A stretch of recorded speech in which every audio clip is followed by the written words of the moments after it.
A couple of years ago, I went on a study abroad trip with my university to Australia for a couple of months. We started in Darwin and traveled south. The bus ride itself was pretty uneventful, except for my friend and I being accidentally left at Devil's Marble for a few hours, but that's another story. We stayed at a hostel in Alice Springs and got up before dawn to drive to Uluru.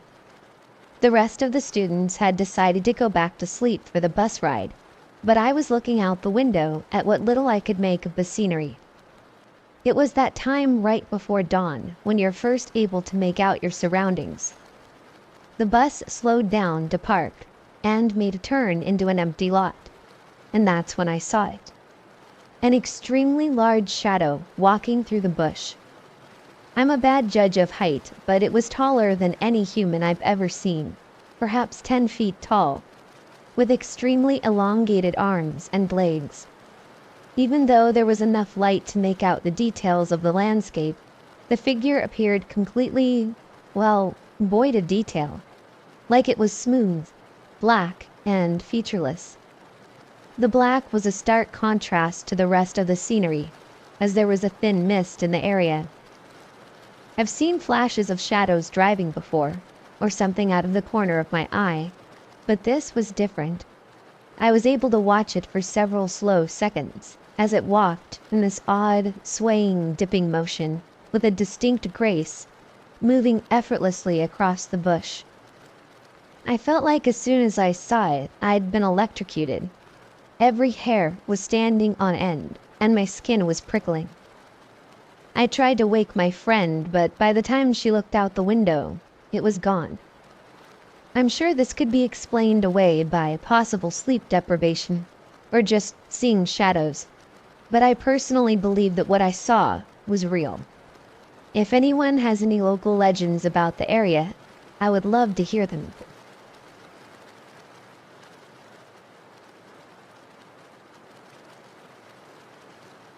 This is a story that I have carried with me for the last 24 years. I haven't really spoken much about it since I was a child. You're free to not believe me. In fact, I encourage you to doubt anything that you're told from anybody. I'm writing this because as I've gotten older and I've spent over 2 decades developing a life to the best of my ability, I've carried an immense weight on my shoulders that nothing seems to alleviate. So I thought maybe telling my story could help. I am not from here, and by here, I don't mean where I currently live. I don't mean where any of us live. Anyone who's hearing this right now, it's now a few days after my 30th birthday, and this time of year always strikes me, because I started kindergarten on my birthday when I turned 5. I thought at the time that everyone did that. You turned 5, and when you turned 5, you went to school. I didn't realize that my birthday just happened to coincide with the first day of school. A little over 1 year later, in about 2 weeks' time, it will have been 24 years to the day that my entire world vanished. I was born in San Diego, and I lived in a poorer suburb of San Diego as a child. I lived in an apartment complex called Lemon Vine Apartments. They were a bit slummier versions of the Lemon Vine apartments found in Lemon Grove, which is a suburb of San Diego. My parents were divorced but friendly. My mother was young when she had me, and she was beautiful. She was in her early 20s and was aspiring to be a model. She would regularly take trips to LA to do photo shoots. She did glamour modeling for magazines. She had a darker skin tone, being 1/4 Indian, and it gave her an exotic look. My favorite picture of her as a child was her modeling a luxurious wedding dress for a bridal company. I used to sleep with that picture when she would go to LA, and I would stay with my dad, who worked for the city of San Diego. They shared custody pretty evenly, and we even did Christmas together as a family, even though they had split when I was still a baby. My dad, his girlfriend, my mom, who was single, and me. Maybe things weren't as good between them as I remember, but I was 6. So if there was drama behind the scenes, they did a really good job of hiding it from me. On September 17th, 1996, I was staying with my dad's parents in Riverside, California. They had a small farm where they raised chickens, pigs, and goats. No horses or sheep or anything. But my grandma had several pet ducks that would eat from your hands, fly away, and return every year like clockwork. My dad had to work at night for a week and my mom was in LA, so I stayed with my grandparents. Schools back then were pretty cool with this kind of thing, and I was sent home with the sorts of nonsense assignments that you would expect of a first grader who had just gone back to school after summer break ended. The 17th was the third day that I was staying with my grandparents, and my grandpa had told me to be careful outside because he'd seen a rattlesnake and wasn't sure where it had gone. So, since nobody knew where the mystery snake had gone off to, 6-year-old me decided to go hunting for it. In hindsight, letting a 6-year-old go looking around a farm for a rattlesnake was probably not in any Parenting 101 handbook, but this was the 90s, and I guess they didn't actually expect me to find it. There were woods on the property, but I wasn't allowed to go in there, so they probably figured that's where the snake had gone off to. I spent all day outside playing jungle exploration on the farm, trying to track down this snake. And, much to my excitement, when I decided to open the well house, there it was, curled up, rattling away. I immediately slammed the door shut and ran to my grandparents' house to tell them that I'd found it. Now, this might be my 6-year-old memory exaggerating, but I'm pretty sure that snake was like 900 feet long, give or take. I found it though. I was excited to tell my grandpa that I had found it so he could do what he did, go out and shoot the thing. I ran in the back door of the house, which leads you into the laundry room and through the kitchen. I paid no mind to anything until I turned left and entered the living room, expecting to see my grandparents, my uncle, and the neighbor couple, all sat in the living room where I'd left them. Except they weren't there, and it wasn't the same living room anymore. The furniture was completely wrong. The hard and memorably uncomfortable hardwood furniture my grandpa loved so much was gone. The coffee table that he had made out of a tree stump was gone, replaced by fluffy grandma-looking furniture. A 3-person sofa with a floral design on it. The TV was in the wrong place, newer than my grandpa's old sit-on-the-ground cabinet television. The hardwood paneling on the walls was gone, or at least covered by blue wallpaper. The hardwood floor was a shaggy off-white carpet. The pictures of my dad, my uncle, me, and my grandparents were gone from the walls, replaced by paintings and pictures of people I didn't know. As confused as I was by all of this, I was more confused by the fact that everybody was missing. In my 6-year-old brain, I accepted that they may have completely rearranged the entire house while I'd spent the day looking for a snake. But I didn't believe at all that they would just leave me alone. I didn't see anybody leave. I didn't see the cars go down the road. So I walked out the front door, which was attached to the living room, as they usually are, and I thought that maybe they had gone to the chickens or the pigs. Both should have been clearly visible from the front porch, but the chicken coop was gone, and the pig pen had lost its fencing. There were no pigs to be found. At this point, I was beyond confused, and I was getting very scared. I didn't want to be alone, and I didn't see anybody. Even though they lived on a small farm, the neighbors that had been visiting lived just across the dirt road. So I ran down our dirt driveway and across the road to their house, assuming that must be where everybody had gone. I remember getting more and more scared as I ran to their house, and I remember starting to cry when their house was the wrong color. It wasn't the faded yellow house it used to be. It wasn't even the right house anymore, but nevertheless I banged on the door. I remember that at this point I was crying quite profusely because I didn't understand what was happening, and I kept wiping my face, which covered it in dirt after having been digging around under stumps and logs for snakes all day. When the door opened and a woman in her late 40s or early 50s answered, and I had never seen her before, I just started bawling uncontrollably. Everything after this point is largely a blur because nothing was right. I knew where I lived. I knew where I went to school. I knew where my grandparents lived. But I met the people who lived where my grandparents lived, and they were not my grandparents. I didn't know them. I begged for them to get my uncle to tell them who I was, but my uncle wasn't there. Through a series of various police and people in suits, I was brought back to the town that I lived in after what seemed like 10 hours in the local police station trying to contact my parents. I had my home number memorized, but told them that my dad would be asleep. But when they called that number, the person on the other end had no idea who I was or what they were talking about. I was asked to give the police officers my address, and I sat in the local police station while the police in my hometown went there. When they finally called the station back, they were informed that the name of the apartment building was incorrect. Lemon Vine Apartments didn't exist, and the address that I gave them was to an apartment complex called Merritt Manor. The apartment number that I had given them was unoccupied. I believe at this point they were operating under the assumption that I had given them the wrong name of the apartments and the wrong apartment number, but I did in fact live there. When I was finally brought to my hometown after changing hands a couple of times between police, I was asked to give the police officers my address again, and was driven to where I live. That was it.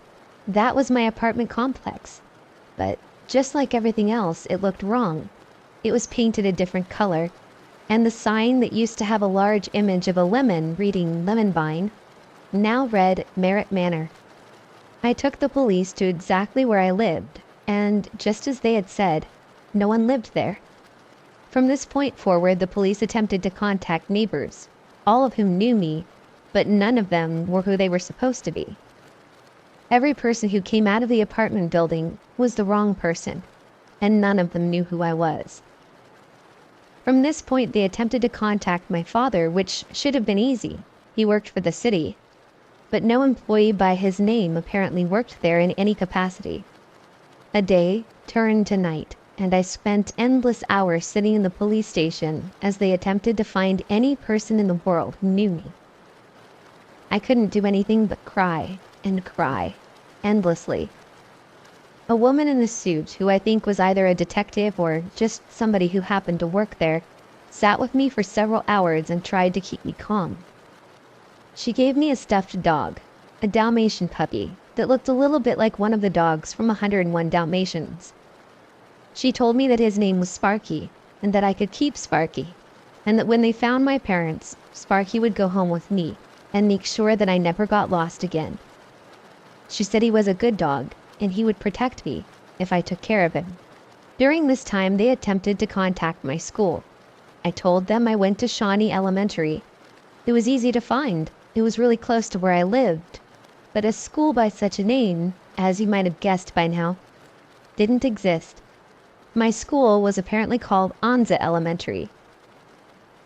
At one point, I was asked if the police had ever taken my fingerprints, and they had. In my kindergarten, my entire class had our fingerprints taken by the police at the school gym for basically exactly this reason. Unsurprisingly by now, this didn't help at all. They couldn't find my parents, my grandparents, my neighbors, my apartment, even me. They couldn't even find me. I was too young to remember what my social security number was, but I severely doubt that it would have mattered. They asked my birthday and any relevant information that could help them figure out who I was and where I belonged, but nothing that I told them turned up any information. At some point during the day, I was briefly taken to the ER, as the police suspected I may have sustained some kind of head injury. After being looked over by a doctor, of course, they found nothing wrong with me, and I was sent back to the police station. I ended up staying with somebody that night, but I'm not entirely sure who it was. Someone from Child Services, I imagine. I couldn't stop crying long enough to really focus on what was happening after this point. I had cried myself to sleep several times in the police station, and I cried myself asleep again at the house I stayed at that night, despite the woman that I was staying with doing everything in her power to calm me. This was not the same woman who gave me Sparky.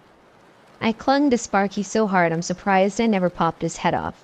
I didn't have my picture of my mom. I didn't know what was going on, and nobody could find out where I belonged.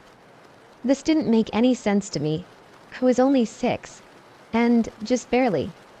I lived where I lived, and my parents were my parents, and my school was my school, but they all just disappeared one day.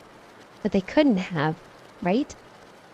In between fits of crying and waking up, I begged to go home. I begged for the lady I was staying with to try and call my dad again. I just kept begging to go back. Over the next few days, I was interrogated and questioned by different people at different times, at different places, at all hours of the day. Police, investigators, people from departments I still don't know the names of, child psychologists, everyone under the sun was asking me questions. I was back and forth between the police station and the house I was staying at, until eventually somebody told me that they thought they had located my parents and that they were coming to get me. Finally, I was going home. Finally, this was all going to be over. Finally, I could get away from these strange people asking me the same questions over and over. When the couple showed up at the police station, though, my heart fell into my feet, as these were not my parents. But they'd had a son that went missing, and I fit his description pretty closely. The woman started crying when she saw me, though, because she immediately knew that I wasn't her missing son. I was out of tears to cry at this point. Eventually, I was collected by Child Services, and I was taken to a foster family where I stayed for a few months. The police launched a campaign asking for anybody to come forward with information about me. They took my picture at the police station for the newspapers to put on the news. I never let go of Sparky, not even for a second. They didn't want me to hold him in the photo because I didn't have him when I arrived. But I needed him, and I would throw an intense tantrum whenever somebody tried to take him away. They had me put back on the clothes I was wearing when they found me, but they had since given me new clothes to wear. In those months I spent at the foster home, parents of missing children would come to the house to see if I was theirs. I didn't realize that this is what was happening until I was older and looked back on it. They didn't just pull me out and say, "Is this your kid?" They were a little bit more subtle about it. The parents would come to meet me, and upon realizing that I was not their missing child, they would often leave in tears. Looking back at all these families that came to see me in desperation that they were going to have their child back, I feel so horrible for them. It's a feeling I can't really explain. Almost like a type of guilt. Almost like I wish I had been their child so they could have them back and know they were safe. Most of those people probably never saw their children again, but I try and imagine that all of them were reunited, even though I know that isn't likely. This guilt was one of the things that kept me in therapy as an adult. But like I said, no therapist has ever bought my story or believed what I've said.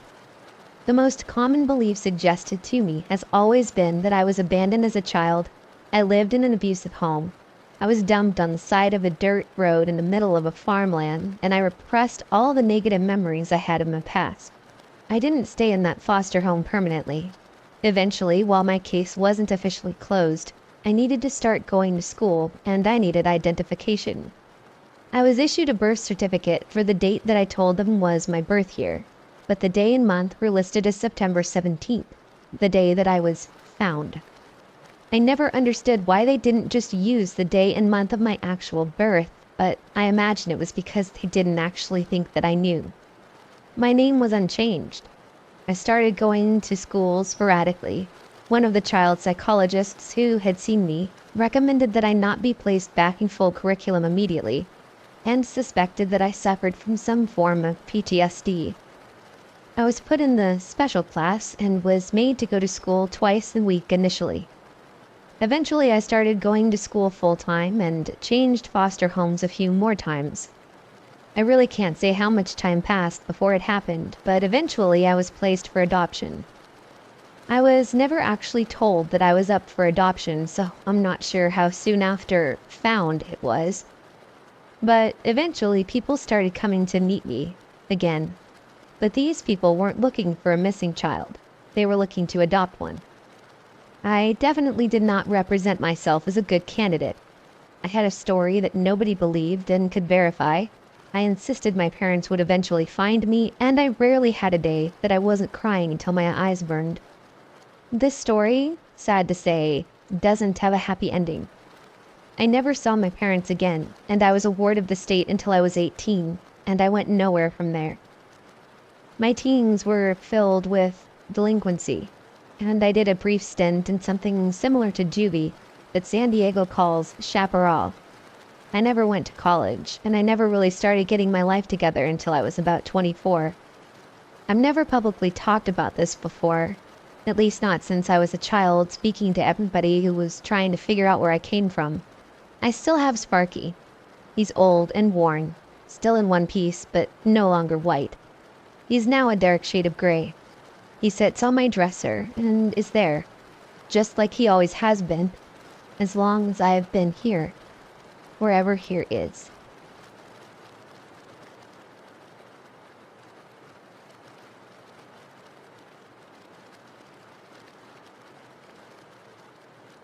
I recently moved from North Carolina to Vancouver Island, BC, Canada for work. It's truly beautiful here, and the lush, green, mossy forests of the Pacific Northwest are definitely something else. You have trails, woods, and parks everywhere here, so it's no surprise that there was a huge old-growth tree area 2 minutes away from my house. After a couple of weeks of settling in, it became a routine to walk my dog in these woods daily. I mean, at least until 2 days ago. I went for a walk with my dog fairly early in the morning, right after the sun rose. It was a typical walk for me, until my dog, who always loves to walk these woods, wouldn't move. It just stood still and barked toward a tree. As much as I tried to get him to move, he's a big dog, and it's hard to control him when he doesn't obey. At first I thought it must have been a squirrel or a bird, but then I hear laughing coming from that direction. As far as I could see, there were no other humans nearby. But then I see it. A little human-looking being quickly sprints through some ferns. No taller than 10 to 12 inches, seems pale green, a sort of moldish color. As far as I'm aware, it had some hairs, and it ran very fast. I didn't manage to get a photo of it, or observe many details, as my dog's loud barking got distracting. After this, I didn't stay to investigate, and quickly walked back home, and luckily, my dog followed along. I no longer feel safe in those woods, and if anybody knows what that could have been, help is very much appreciated. I know what I saw. I assume that I'm going to be called delusional, and I guess I would most likely say the same if someone told me this story. But everything that I said is exactly what I saw.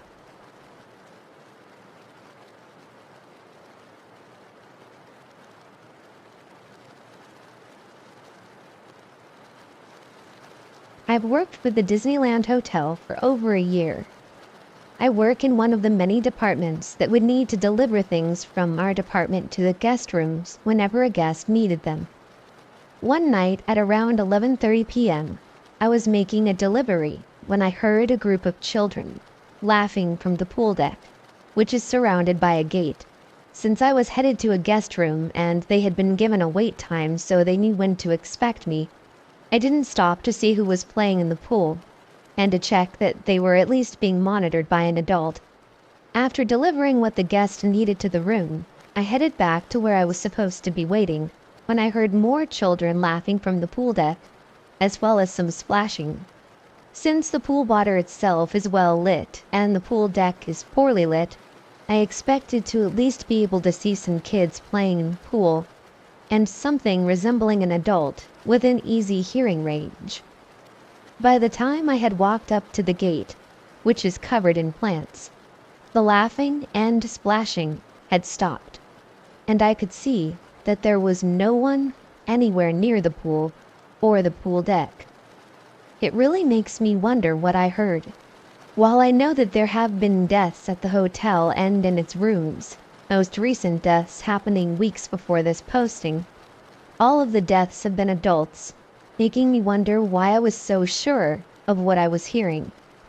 I've also been deaf in my left ear since childhood, so any sounds that I did hear would have had to have been very, very loud. I'm still not sure how to explain that experience.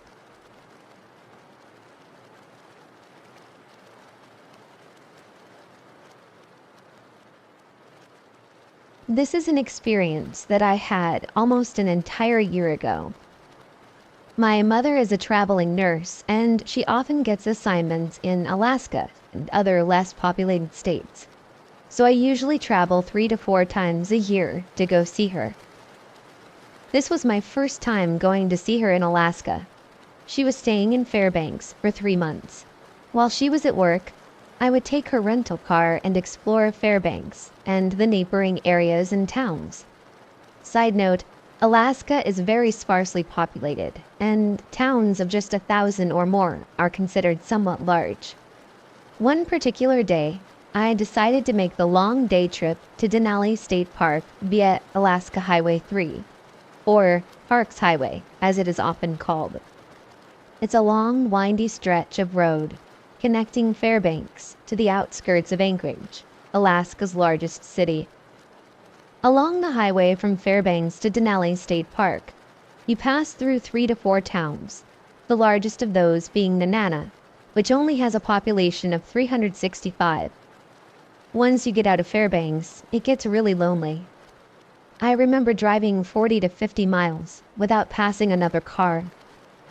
You can kind of get mesmerized by the beauty of the landscape and the snowy, icy mountains surrounding you, and forget that you're in the middle of nowhere. Quality phone signal is few and far between when you're driving through this area. It was a weekday and off-tourist season in Alaska, so most of the vehicles I passed were log trucks or semis, and the occasional regular motorist. It was early April, and there was still heavy packed snow on the sides of the roads and in the forest and valley, but the roads were completely clear. From Fairbanks to Denali National Park, it's a 4 to 5 hour drive, depending on road conditions. My main goal was to see Mount McKinley, the tallest mountain in North America. I hadn't really researched much of how to see it, and it was harder to see it in April than the summer months. There's a road that leads into the national park where you can see a view of Mount McKinley, but I had passed it not knowing whether the road conditions were good. I had looked on Google Maps, and it showed that there was something like a scenic view or overlook that you see on American interstates sometimes. I assumed that you may be able to see Mount McKinley from there. If you go on Google Maps, it is across from Byers Lake Campground. The campground appeared to be closed or desolate, but there were no gates or anything stopping me from entering the area. It was at this point that I completely lost cell reception, and the GPS on my phone wasn't working. As I pulled into the campground area, there was probably 16 to 24 inches of snow on some of the roads there. Some of the roads had been plowed, so I assumed that there had to be people visiting, but there wasn't a single car or person in sight. There are a bunch of winding roads that almost resemble a maze and lead to dead ends at this campground. Now, for the entire 4+ hours I had been driving, not once did I have any uneasy or bad feelings. When I'm usually in desolate areas, especially the desert, I have really bad vibes, but it wasn't like this in Alaska for some reason. That changed about 30 seconds into entering the campground area. Maybe it was the fact that I was turning into some abandoned campground, or the fact that I completely lost cell reception, but something just didn't sit right with me. Nevertheless, I was determined to see Mount McKinley, and I was trying to focus on that and find a good place to take some cool pictures. I drove down these winding roads and hit dead ends, and then suddenly it started to get really cloudy. I was getting more frustrated at not finding an area to take some pictures. And then I realized that I was lost. It's not far at all from the main highway, but nonetheless, I was lost. I started to get really confused on where exactly I was, and my GPS wasn't working. I started to panic a little. I made my way down this dirt road to the lake, and there was a large opening. My bad feelings went away temporarily because the view was beautiful. The lake was completely frozen, and behind it in the background was a small snowy mountain. The scene was just something straight out of a National Geographic magazine, so I stepped out to take some pictures. I stood there for a few minutes, just admiring the beauty of the Alaskan wilderness, and I was looking at my pictures to see if they were any good, when I heard this scream in the distance. It was a close scream, but yet it sounded muffled, almost like something was able to control the volume of their voice to make it seem far away, when in reality it was close. My heart started racing as I looked around to try to figure out what it was. Everything in my body was telling me to book it for the car and find a way out. But I just stood there, confused and kind of scared. I felt like I was being watched, and all the hairs stood up on my arm. I was wondering if it was a bobcat or a mountain lion, because they are often mistaken for women screaming. I'm aware of this. I looked out on the far side of the lake, and I see this person wearing a light orange jacket and jeans. They had a green beanie on their head. I waved at them, and they waved back immediately. At first I was super relieved. There was somebody else out here with me. But then, this overwhelming feeling of dread and terror entered my body. I was wearing a light orange jacket, jeans, and a green beanie. The person had brown skin like me. I'm half Filipino and half white. I couldn't make out facial features, but I felt like I could see the black hair sticking out from under their beanie, which is the color of my hair. I just stood there for a couple of seconds, frozen in shock and fear. I raised my arm, and the person raised theirs. I waved with my other hand, and they did. I noped right out of there. I hightailed it up to the hill to my car, and basically did a donut in the snow, spinning my tires trying to get out of there. I started panicking, and I was trying to find the exit. I saw a sign that was almost completely covered to the top in snow, but it had an arrow pointing to the left, and that was good enough for me. I came out to the first part of the campground. It was a bathroom facility and office, and had a veterans memorial statue. There was this white owl just perched on top of it, staring at me, with its head just sideways, like bending over. I found the way out and sped the entire way back to Fairbanks, checking my rearview mirror every 10 seconds. I really don't know what to make of the situation. As I entered civilization, I calmed back down, and I didn't really have any other weird experiences in Alaska or anywhere else since then. I've considered the thought of it being a skinwalker, or an aswang, which is a Filipino shapeshifter in folklore. One of my friends said I had probably survived a 411 case, which wouldn't be surprising to me because there have been many of those in Alaska.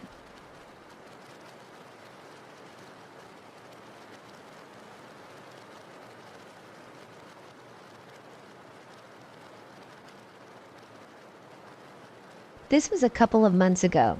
I was staying the night at my significant other's house. We were laying in bed, watching TV.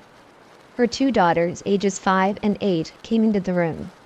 The 5-year-old was leaning against my side of the bed and looking over my chest toward her mother, whose side of the bed is near the wall. "Who's that lady?" the 5-year-old says. Me, thinking she was being silly and talking about her mom, said, "That's your mommy." The 5-year-old says, "No, not her. The lady behind her." She was staring at the wall, looking at eye level, about where a person's eyes would be if they were standing there. Gave me the chills. My significant other, who was chatting with her other daughter, didn't hear this exchange. Later, when I told her, she got freaked out and told me that she was pretty certain her house was haunted. Apparently, she's had all kinds of things happen. Now when I go over there, I get a little paranoid, and I get an eerie feeling. I'm not sure if it's because of anything actually supernatural, or if I just expect it to be haunted because she's told me those things, regardless of whether it's true or not, you know? The only other things I've experienced have been lights randomly turning on, and my glasses disappearing from where I definitely left them. Haven't seen them since, actually. I had to get new ones. The whole deal with the 5-year-old really freaked me out, though. I still have no idea what she was looking at.